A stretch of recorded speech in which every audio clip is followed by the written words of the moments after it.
Welcome to the Directors UK podcast. We're the professional association for UK film and TV directors. No matter the format, no matter the genre, our featured directors share their approach to the craft. We hope you enjoy.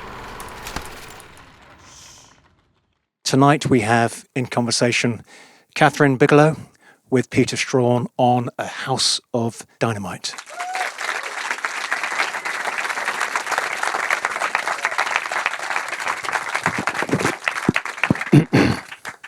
Thank you. Thank you very much, Kathryn, for being here. Thank you for this incredibly powerful and I think very important film. I want to start with a quote from another director. This was an answer to a question you asked. This is Douglas Sirk. Fear has to do with running away from something, but angst is something to be caught by, to be captivated by. You can't get out of it. I think that's a great theme for new films, angst. I can't turn on the radio without hearing about that darned atomic bomb which is filling mankind with angst. This strange twist in the human mind never existed in America before. When I came to America, the most frequent term was keep smiling. No one dares to keep smiling today. So that was 1982, and now you delivered that film. Strangely. So, could we talk a little bit at first about how this began for you? Well, it really began as a question, a kind of what-if question. What would happen if there was a nuclear ICBM launched toward North America, and what happens? What goes on in the halls of power and the military-industrial complex? I grew up where you had to hide under the desk, in case of an atomic blast, like that's going to do any good. and I feel like in the decades since, it's really kind of become normalized. I mean, we live in a world with over 12,000 nuclear weapons, and that's if those counts are accurate. 9 nuclear countries, only 3 are members of NATO, and I just feel like we're in a very combustible environment. And I thought it might be interesting to explore what could possibly happen. And then I met with Noah, who is the writer and kind of a subject matter expert at the same time. Was Noah already working on this as a project? Had he already? No. I brought it to him, Okay. and then because he's he's kind of journalist and screenwriter, but kind of in a past life he was a journalist, and he explored this space deeply, and he knew a lot of people in this world, and so he had a lot of contacts, and we just I don't know, we just did a deep dive, and so many things were crazy and, in my mind, sort of terrifying. I mean, we talked to a chief of staff for the Pentagon who said, I said, how often do you rehearse the protocol for a nuclear incident? And he said, almost never. I was like, never?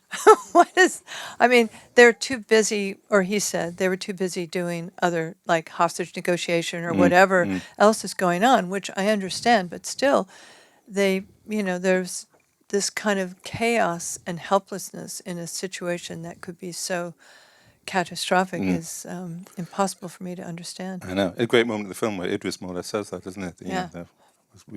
Was trained for this once. Once. Yeah.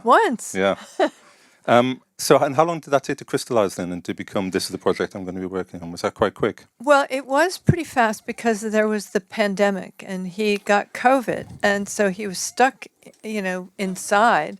And I think it was over the holidays or something. He just started to write.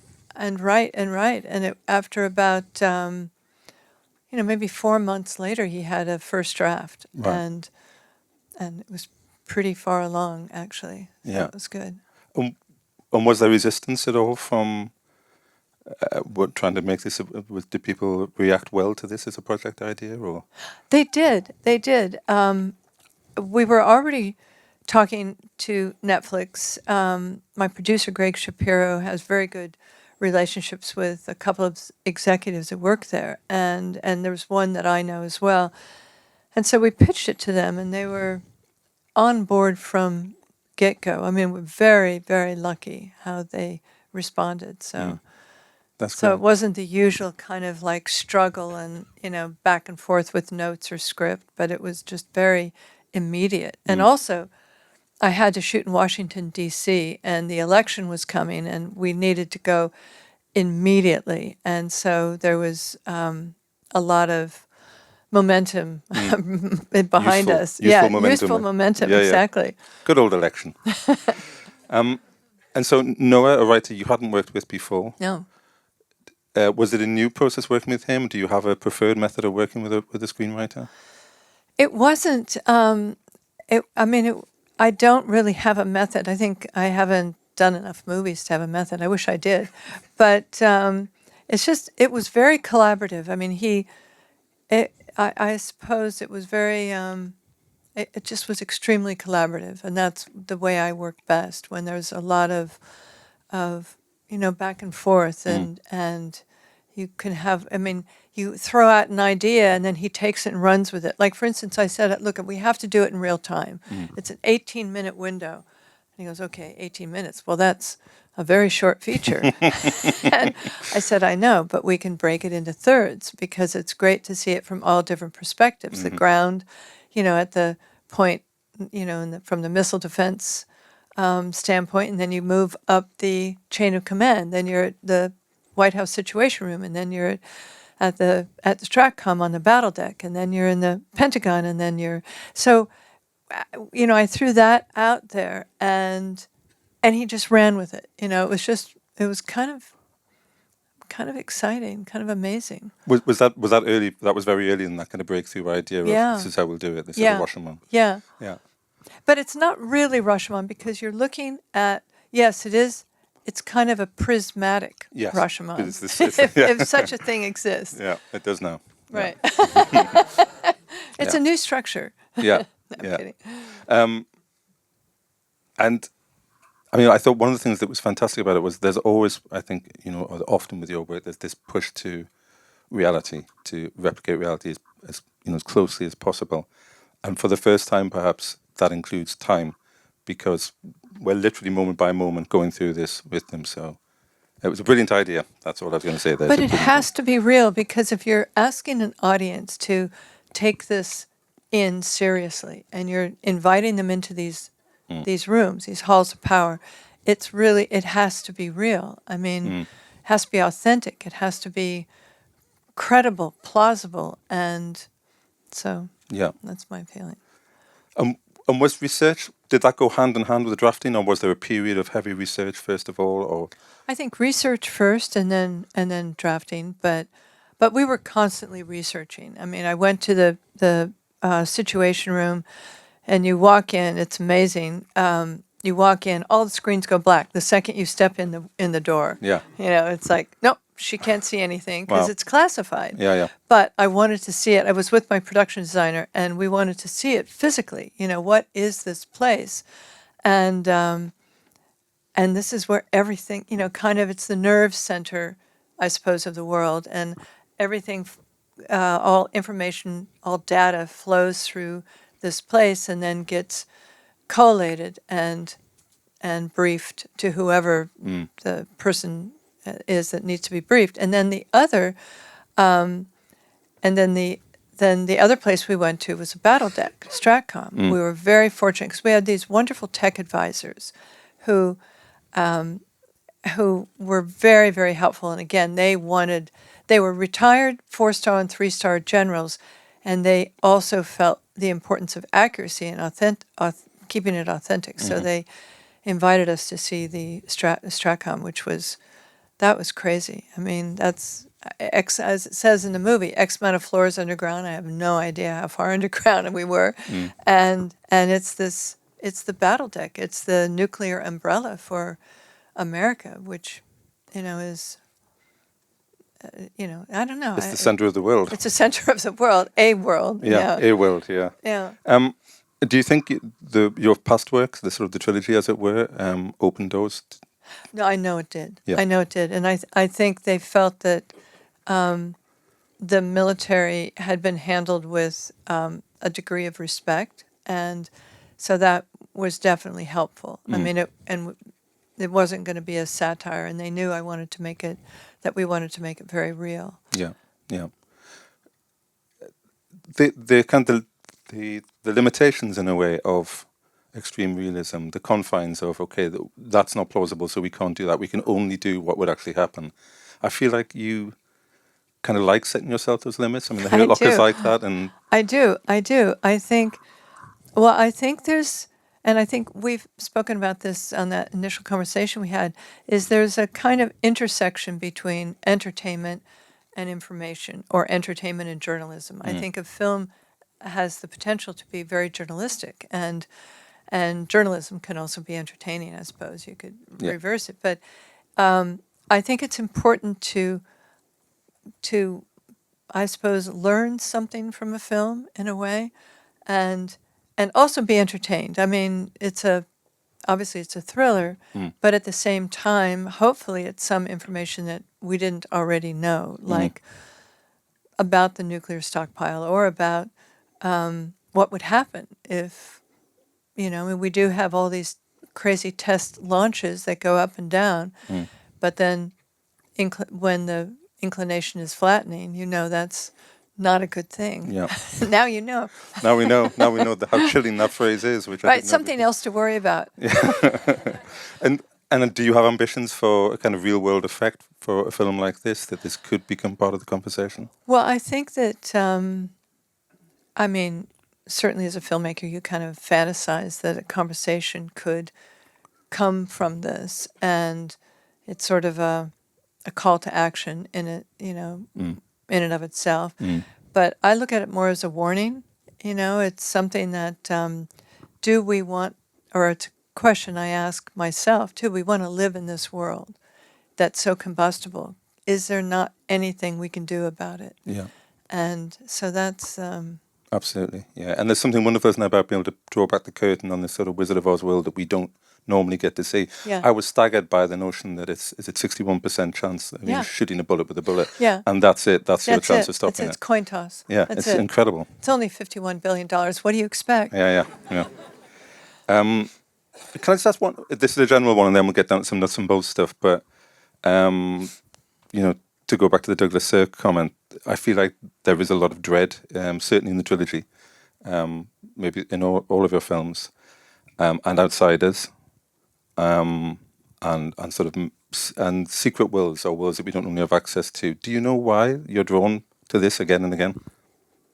I think it's probably, I don't know why, but I think these are worlds that I'm curious about. And so in order to investigate it, I mean, you make a film in order to investigate what you're curious about. I mean, if I knew everything about it, I don't know if then it's the curiosity would sustain, but I was very curious, yeah. So in the nuts and bolts, how many drafts before this was working? Well, really just perhaps if there was two, it was really on the page. The first draft was kind of a knockout. Okay. And I hate Noah. No, but it's also because it was so straightforward, I guess. But on the other hand, no, it was kind of the prismatic aspect. I know. I mean, I can see how structurally, kind of once you come across that, you think, okay, that's the way it's going to work. But I mean, in the room for the directors, hats off to that screenwriter, because that's an incredible script. And I was slightly in awe of the amount of research that you had to be consumed to get that dialogue working in the way it does. It's You're brilliant. so kind. That's great. Well, I did have great actors too. You did have great So actors. That's they helped enormously. And is there room for improvisation around, or do you shoot scripts? Absolutely. Oh Yeah, no, I love always, it. yeah. I love it always. I mean, I work with, in this case, and a few times, very grateful to work with Barry Ackroyd, and he films in a kind of documentary style. So he'll light an entire room, like all of Stratcom would be lit, and we don't use any marks. And basically, you come in as the character, and to do your job, and you can be anywhere you want to be that you feel is right to carry on. So it's there's a lot of freedom for. Be- But on the other hand, we have technical advisors who were there who had worked in Stratcom, Right. and like Tracy Letts, who plays the general, would ask them, okay, what can I do this or this, and they would say, you're the general, you can do anything, but yes, these are your parameters. And like in a Situation Room, Rebecca Ferguson, I mean, when she comes in and she takes a cloth out and she wipes her station, and that's what you do. I mean, all these wonderful details were, just courtesy of these incredible tech advisors. And they were on set the whole time? They were. I had the missile defense guy, Dan Karbler, was on set almost the whole time, but he was also a character in the film. I mean, he was he was in the film at the same time, so he was there. Right. So we could use him as a resource, and he was an actor. Yeah, fantastic. So we have the script that's horribly ready after just one draft. Is the process from that point on for you? Is it evolved over the many films you've made? Is it different for each project, or? It kind of depends. It's project to project. Yeah. I mean, the next step is locations. You got to find those immediately, and then figure out: are you building sets? Are you working on location? I prefer location, but this was impossible to You do. knew from the beginning, presumably. I knew it was going to be on. Yeah. I don't like working on stage, but we had to. I mean, it's 3 windowless rooms, Yeah. and nothing but dialogue and computer screens. And it's like, I mean, it's kind of my worst nightmare, but I so wanted to tell this story. Yeah. And this was Jeremy then, Bill. Yeah, So Jeremy Hindle. the main sets. Yeah, and so he comes in, and we fly around, try to find where we're going to shoot this, and we were looking for office buildings instead of building it all, and then we had just ended up building it because it was so particular. But we also, he and I were able to go to Stratcom and actually see the real battle deck and spend time there.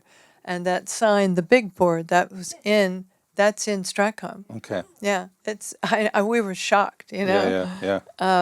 So Jeremy designed Severance as well, didn't he? yes, Which I really like, is that idea that there's another sort of corporate environment which is insane underneath. right. I mean, There's a kind of echo.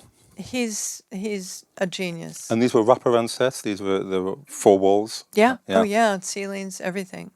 So you could shoot low and you could see everything. And multiple camera. I mean, we'll get to this actually. Yes, one multiple thing there. cameras. Yeah. So was Barry on very quickly? For Yes, immediately. Yeah. Jeremy, Barry, my first AD, Simon Warnock, who's incredible. I mean, it was really like we always said to each other, like playing 3-dimensional chess. Because, and we had most of the other actors who were on the screen, on the teleconference, in the rest of the stage talking. It's like a theater piece. So that was live. Right. So when General Brady is talking to the screen, there's Jared Harris is back there responding in real time. In real time. But to put all that together, and then the first AD, it was really complicated because, the actor and/or any of us would find ourselves asking, okay, if he's doing that there, what is he doing there? Where's the president? Yeah. And of course the president is non-existent on the screen because there's no telecommunication equipment with him. Yeah. Because he's in a car. So. And was that always a decision that you went? Because to be honest, I thought at first we're never going to see the president, and I thought that was kind of interesting in itself. Interesting too. Absolutely, yeah. No, yeah. I was yeah. determined not to see him until the end. Okay. Yeah. And everything focusing down then on. Yeah. Yeah. Yeah. So, and Jeremy, had you worked with Jeremy before? Yes, we did. We did Zero Dark 30, and we did Detroit, Of course and we did this. Yeah. So Yeah. it's a team that you're familiar with, and do Yes. you like that kind of shorthand that you can develop? Oh, I love it. I love it. It's so. I mean, I've just not been lucky to be able to have that shorthand or work that prolifically. I just don't, and I wish I did because then I could keep these people around. But I can't. But a couple of new sort of additions to the team. So your Yeah, editor, Volker. you had Invoker. The Kirk Baxter. Yeah. Yeah, he and I did a commercial together for Apple iPhone, and it was so much fun working with him. And then this came up, and he was available. Fantastic. And well, with all the HODs really, Was there a brief? Does it happen in that conscious way, or is it more relaxed than that when you're first talking to them about the project? I don't know. It's a very, I mean, I'm sure everybody has their own way. It's kind of an intuitive, interpretive process where you lay out, okay, this is what I'm looking for. This is what it is. Mm-hmm. And what do you think? I don't know. It was very free form because we had already done the commercial together with Kirk. I knew this was going to be a great project for him because he's so precise. But at the same time, it was by the time he started, it was completely shot. So he was able to work in chronological order, which he has never done before. And that was like revelatory for him. He's never, and it was so funny because yes, he'd read the script, but he'd be there working, and sometimes late into the night, I said, "Kirk, don't you want to go home?" He said, "No, I want to see what happens." And he was cutting the movie in order to. And was that by design, or that it was entirely shot before he started any assemblies? It wasn't necessarily by design, but by accident, by schedule. He wasn't available until I was coming to the end of our schedule, and I thought, fine, let's just have him start when we're done. Yeah. Okay. So then, we're in prep. Are you a planner? Are you a big planner? Do you storyboard extensively? I do board sections, and that I think are going to be, complicated, like the motorcade going through DC, and just because it's a lot of logistics, those are 40 vehicles or something. But if you're working with, I was so lucky again to be able to work with people I've worked with before. So we have a shorthand. Like Barry, we barely talk. We just kind of like, okay, here, that. We just do these like hand signals. He nods his head, and it happens. And multiple cameras, and it's a very fluid process. Yeah, it feels to me. I feel like there must be some sort of conflict somewhere between multiple cameras and that, and those long lenses, so the actors have a freedom space, and yet to be planning that and to be storyboarding that. Is there? Do you always allow space for the accidental to happen, or for the actor to find the moment? I do, because this really, we developed this sort of language with Hurt Locker, and we had these giant sets or locations where Jeremy Renner would have to clear 300 meters of a road of IEDs or VBIDs. And so, a big space.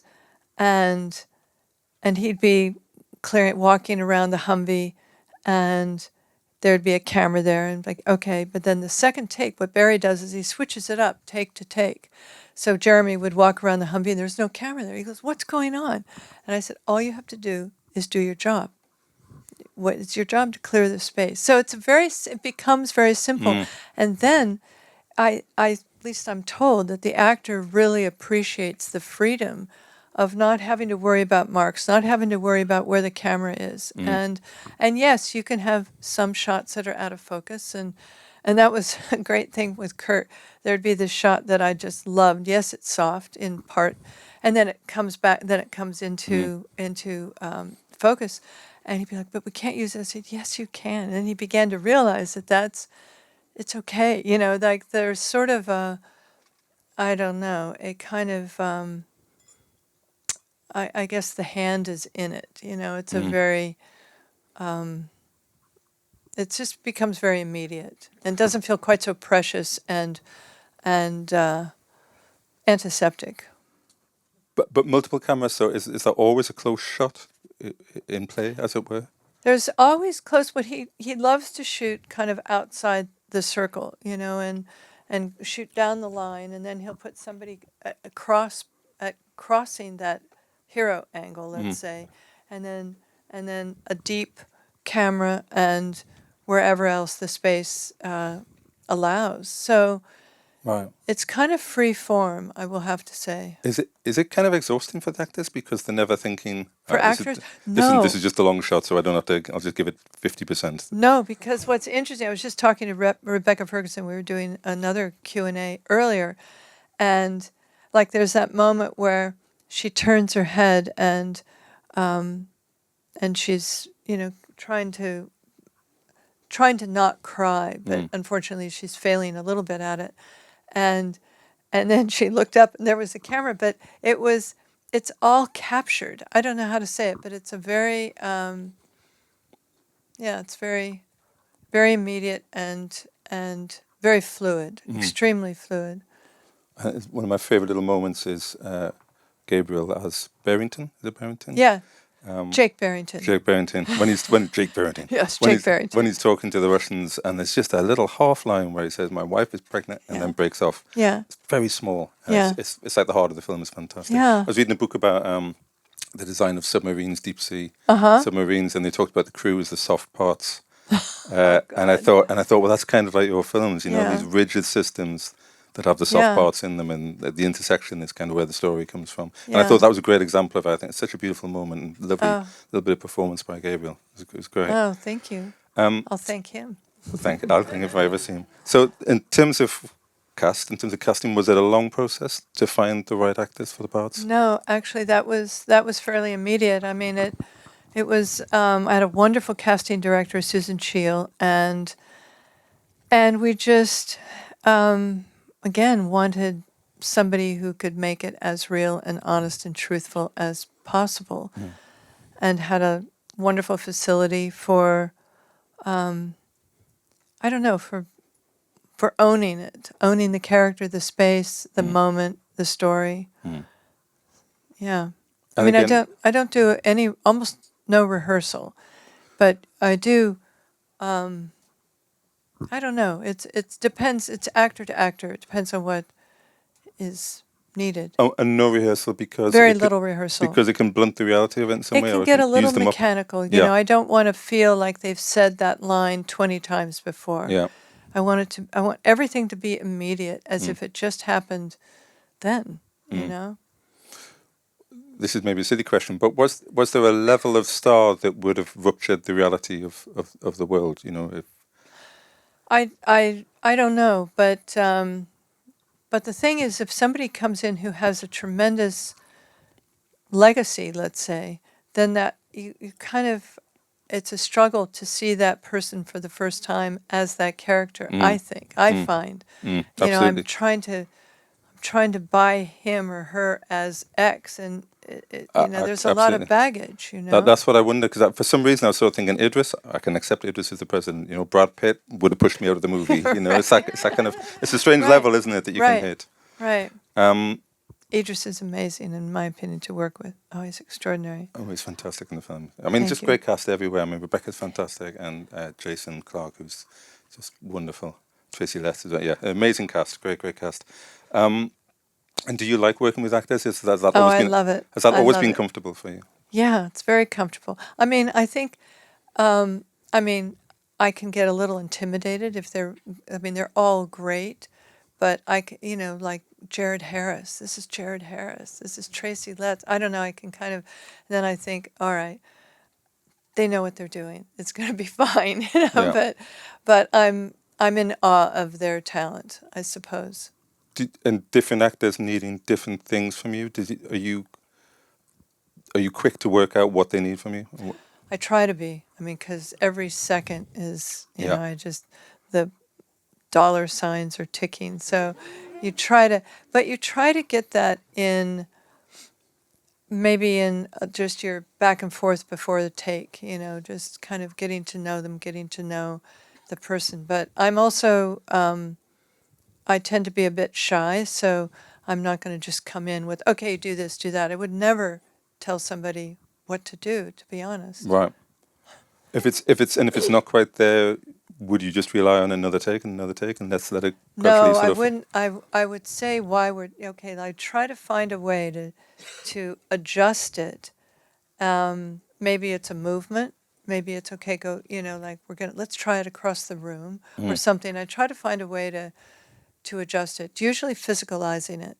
Yeah. That tends to stop the kind of mental process that can be a barrier. So just to physicalize, like. Do you ever just say it like this? No. Oh God, no. No. No, No, we don't do that. No. And the shoot, how many days was the shoot? That's a really good question. I think it was maybe 60, but a little shy of 60. Okay. Maybe 54 to 60. And how many sides a day on average were you shooting? Oh, I don't know. I should know all that, but we were shooting. I And that's mean, Greg. that's Greg. Well, he's here somewhere. But Barry is extremely fast, Wow. and so we were always a little ahead of schedule. And every time I would be able to make up a day, then I'd fill it with something else, of course. But So the 3 sets are they're all close to each other. freestanding, all on the same stage. Okay. So you could just walk from one to the other, including the Pentagon and the security kiosk outside Okay. the Right. White House. Yeah. And was that happening sometimes on days? Were you moving from set to Oh, set? yeah. Yeah. And Yeah. 4 cameras? 4 cameras, exactly. And these were, I mean, I don't know if the set was ever as big as this room, but not maybe a little bit less large than this room. So 4 cameras, it's a lot of cameras. Yeah. So probably more for me than for all the directors and things. Could you just explain to me how that works? So if we're shooting sort of in the second row there, and the 4 cameras are all handheld, All handheld. and the idea is to give them as much space to kind of go where they will need to go with the scene. Yeah. You just give the choreographing actors- that the cameras are never crossing over each other in any way, or Sometimes, your dailies can be messy okay. a little bit, although they were not bad. But you kind of go down the line with your hero camera. That's your kind of hero camera. And then there's, I love foreground, like all the glass in the Situation Room, where there's always a camera behind the glass, shooting through the glass. And so it kind of creates this kind of wonderful distortion. Anytime there's foreground, it's magic, I think. And handheld, but it could be on, a sandbag on a tripod. So, but it's not on sticks, Right. so it can be very fluid. And yeah. And is there a hybrid style? I mean, are you sometimes doing a much more framed, much more kind of traditional shot, or would you always be working like this? No, I love this. Yeah. I love it ever since Hurt Locker. Yeah. I mean, it's really where it kind of was. I sort of learned it from Barry, to be honest. And What's the great advantage of this way of shooting, with sort of multiple cameras? And I think what it is it creates a kind of, I suppose it invites an audience into a space. I mean, it feels very live and not fixed. And it's, I don't know, again, it's very fluid. It's, you're in it. You're really inside it. You're a fly on the wall, So it's the reality again. It's Yeah. a way of really, really mimicking reality. Yeah. In the performance as well. I mean, that's my opinion. I mean, everybody has a different style, but it's one that just works so well, Yeah. I think. I don't. Well, it certainly does. I Absolutely. mean, for me, Yeah. let's put it that way. I suppose we should talk lenses for the directors. It won't mean anything to me. I mean, so one of the problems, presumably, then, is to get the camera far enough away to give those actors that freedom to move. Yeah, So- Barry loves the long lenses, and so do I. So you have, a shallow depth of field, but it's again, it's each camera has a different focal length, so you've got a lot of options when you get to the cutting room. Can I?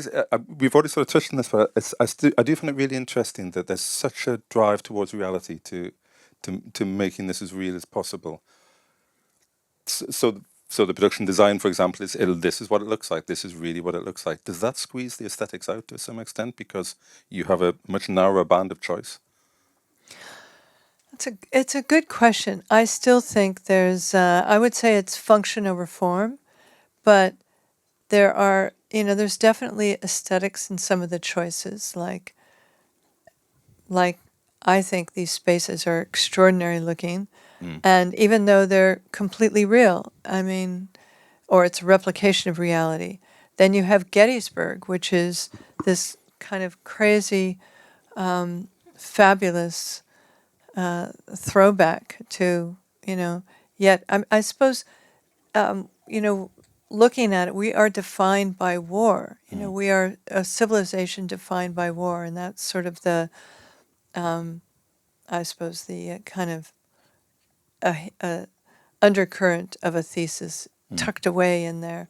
But I think there's something aesthetic about function over form. You know, where I mean, yes, you could have made these really extraordinary environments, very modern or very, but it wouldn't have been real. That's not the rooms and the spaces in which these people work.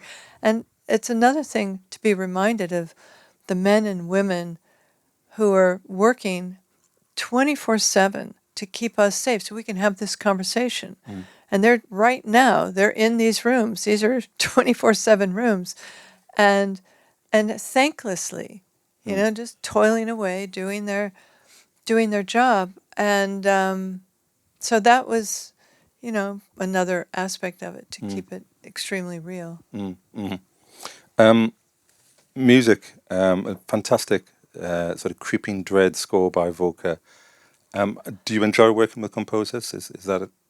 You know, it's interesting because it's not a language that I'm comfortable with. I'm much more comfortable with production design and cinematography, but I've sort of muddled through, and Volker was very forgiving and extremely and extremely generous with his process and his thinking behind it, like, you know, the strings being a cry for humanity. And it's a very, he just was very, I don't know, very interpretive and just wonderful how he handled it, you know. And I just loved every frame. It's a great score. I mean, every sound. Yeah, it's a and temp score. And did Volker hear the temp score? Do you use temp score sometimes as an emotional We guide? used what temp score we used was from All Quiet on the Western Front, which is how I arrived at him. You know, and so he was obviously very flattered by using his track as a temp score. You know, That old trick. The other thing I really thought, and I felt this with Hurt Locker as well, that they're very real worlds. They're worlds that we're not familiar with, and you don't compromise on that. There's not, you know, sort of dumbed down exposition. So there's a lot of information coming at us. And I really felt with Hurt Locker, and I felt it with House of Dynamite as well, that the music is really useful for guiding my reaction, guiding. So it's like, yeah, this is bad, but then the music says, no, this is bad. And it was the same with Hurt Locker. It's like, not yeah, bad yet. it's not bad yet. Oh my God, it's Right, bad now. right. So it has that kind of additional kind of communicative power that, you know, with a simpler sort of plot or a simpler world you wouldn't need. Anyway, it's not a question, was it? That was a statement. I apologize. And then the edit. Do you like the edit? You like being in the edit? I love editing. Yeah, I love it. I love the process. More than the shoot, or? No, I think I love it all. You love it know, all. once you get tired of the production, you go into editing. Once you get tired of editing, you go into composing. So Yeah. it's kind of a wonderful system that we have here. And do you have that sense of, you know, the three rewrites, the script, the shoot, and the edit? And were you Everything's rewriting? in thirds. And the movie's in everything's thirds. Everything. Yeah. Beginnings, middles, and ends. Yeah, absolutely. exactly. But were there structural changes made in the edit, or was it No. because the idea sort of guided all of that? It was pretty much there again on the page. I mean, I was extremely lucky, and I mean, there were some changes we had to make just given either the location or I mean, just logistical changes. But it was very, very minor, very simple. Were there any things that you had to lose, or that you did lose? No. Actually, Wow. I know it was just sort of a miracle, this film. But it's such a great beginning idea, isn't it? And everything else then gets sort of guided by that, I guess. Yeah. So there's no spare meat on it. No, there was no excess, that's for sure. Because of the shooting style, because of the 4 cameras, and it felt like there was a lot of movement often in scenes. Were you having to find that the cuts as you went along, as it were? You know, they weren't pre-planned to some extent. You're looking. Oh, none of the cuts are pre-planned, but they are kind of generated by the camera movement. You know, like if Barry is moving, you know, over here, and then the actor is moving, and then that would necessitate a cut. Then the Barry, you know, is moving over that way. So it's the camera movement definitely generates cuts Right. and a momentum and Had the Kirk structure. sort of edited that kind of, because Kirk's worked with Fincher a lot, hasn't he? Yeah, So I don't, not often. No, not a lot. Right. Yeah, so that was also kind of fun and new for him. But he enjoyed that. He loved it. Yeah, Okay. he loved it. He just, I mean, it's not easy. I don't think to cut that. I would never try to cut something like that because it's so freeform. But he found a methodology that made it that worked really well for him. There's a wonderful kind of irising down from a lot of movement and being able to cut him from story to story towards the end that it gets stiller and stiller and there's nowhere else to go. We're just with the president. Right. Which felt like, again, like this. There's a wonderful logic to the whole film, which just works on every level. Oh, thank you. No, Coming from you, that's wonderful. Sorry, we just have one question for audience. Sorry, I've talked too much. No. Yeah, would anyone like to ask a question? This gentleman here. Thank you. Just for something different from your more recent films, have you ever had any kind of inkling or desire to return to the vampire genre? I have actually. I think that would be freeing because everything, all bets are off. You know, that'd be fun. I think. That was a quick question. Can we squeeze one more in? Yeah. This lady here with the white top. Hi, thank you very much for the film. And I was really impressed because it showed the idea, maybe, I don't know, was it intentional? And tell me please if it's true in the reality that the world has managed to create so many weapons to hit so many targets, but failed to create shields against these targets. So really, everybody was focusing on creating weapons, not the shields. So is it true, or was your assumption that the shields don't exist? Because they had only one try, and then we missed the missile. Well, no, that's actually that's all true. Not that. Again, it's a hypothetical situation, but I think there are only 50 or 49 of those missiles in America, and so they have very few, and the percentage of success, which is what we say in the movie at 60%, is what the data as of today is. So 60% success, and at $51 billion. So it's, I don't know. My feeling is with over 12,000 weapons in the world, and 9 nuclear countries and 3 members of NATO. I mean, I don't know if that's. I mean, I think that calculus is worth looking at and hopefully trying to change. I mean, it's crazy, It's so new, nobody speaks about that. I know, but it feels like ever since I had to hide under a desk when I was a kid, it's been normalized. We don't talk about it very much, and that's what frightens me. And I think hopefully the film will generate at least a conversation, if not thought. I'm so sorry. I think we're out of time, aren't we? No. I'm glad you enjoyed it with us. I just wanted to say a quick thank you, please, a round of applause for Kathryn.